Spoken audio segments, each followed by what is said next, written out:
بسم اللہ الرحمن الرحیم۔ السلام علیکم ورحمۃ اللہ وبرکاتہ۔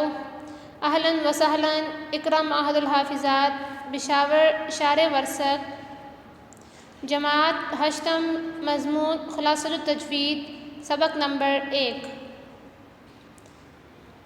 سب سے پہلے تجوید کے لغوی اصطلاحی معنی کے بارے میں جاننا ضروری ہے کہ تجوید کا لغوی معنی کیا ہے اور اصطلاحی معنی کیا ہے۔ تجوید کا لغوی معنی ہے تحسین یعنی کہ خوبصورت کرنا، اور لغوی اصطلاحی معنی ہے اعطاء کل حرف حقہ یعنی ہر حرف کو اس کا حق دینا۔ حرف کو اس کا حق دینے کا مطلب یہ ہے کہ حرف کو اس کے صحیح مخرج سے ادا کیا جائے اور اس کی صفات کو ادا کیا جائے۔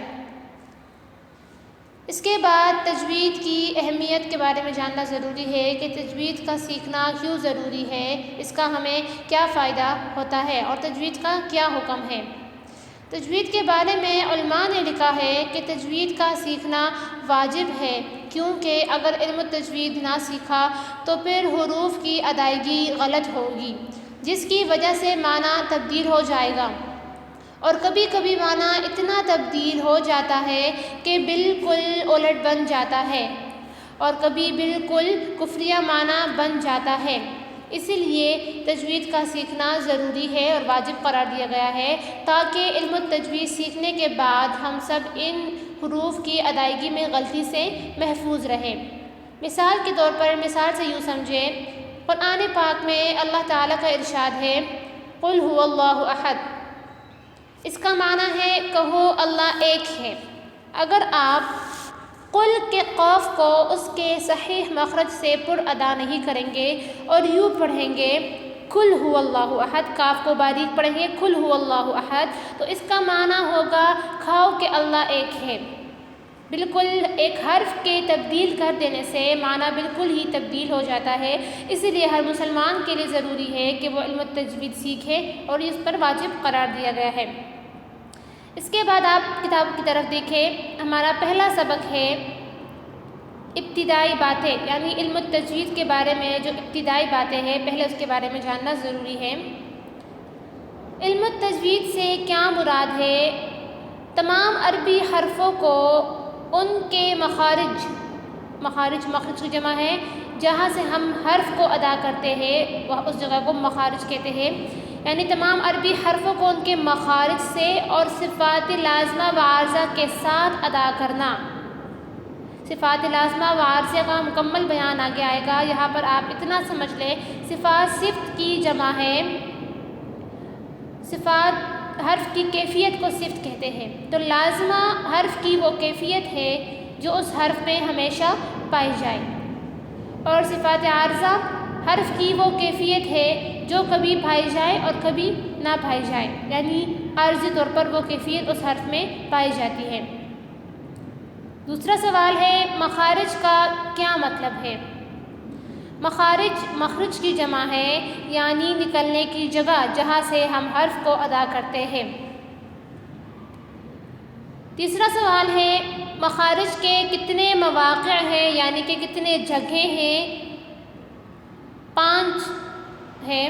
نمبر 1 جوف یعنی منہ کا خلا، نمبر 2 حلق، نمبر 3 زبان، نمبر 4 ہونٹ، نمبر 5 خیشوم۔ خیشوم ناک کے خلا کو کہتے ہیں جہاں سے ہم غنہ وغیرہ ادا کرتے ہیں، ان کو اصول مخارج بھی کہتے ہیں۔ آگے ہے صفات سے کیا مراد ہے؟ جن کیفیتوں کے ساتھ حرفوں کو بولا جائے ان کیفیتوں کو صفات کہتے ہیں۔ صفات صفت کی جمع ہے، جیسے کہ قاف ہے، اس حرف کی کیفیت کیا ہے؟ اس کو پر ادا کرنا، تو اس قاف کو ہم اس کیفیت کے ساتھ ادا کریں گے، یہ قاف کو پر کرنا ہی ہے، اس کی کیا ہے؟ صفت ہے۔ یہاں پر ہمارا پہلا سبق مکمل ہو گیا، جس میں ہم نے علم التجوید کی ابتدائی باتیں جان لی ہیں۔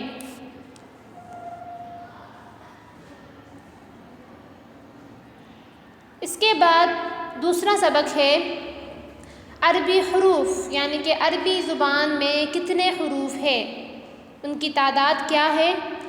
تو کل 29 حروف ہے عربی زبان میں، جو یہاں پر مخارج کی ترتیب کے مطابق اس طرح ہے۔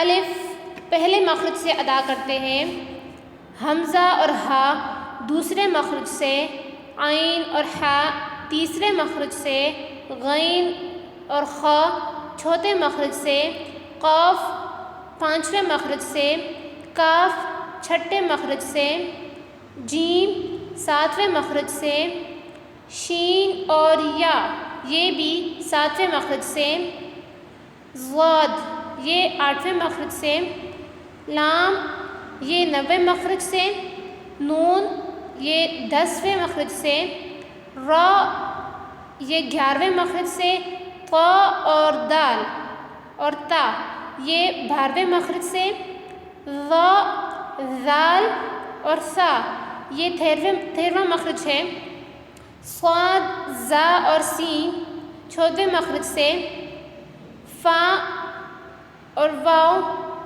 15ویں مخرج سے، با اور میم 16ویں مخرج سے، اور اس کے بعد ایک ہے خیشوم، جہاں پر ہم ناک کا خلا جسے کہتے ہیں، جہاں سے ہم غنہ وغیرہ ادا کرتے ہیں، یہ 17واں مخرج ہے، یعنی کہ مخارج کتنے ہیں مکمل؟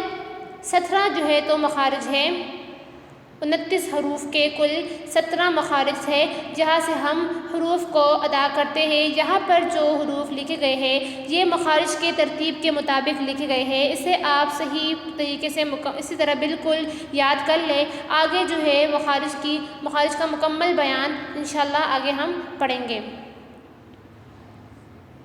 وآخر دعوانا ان الحمد للہ رب العالمین۔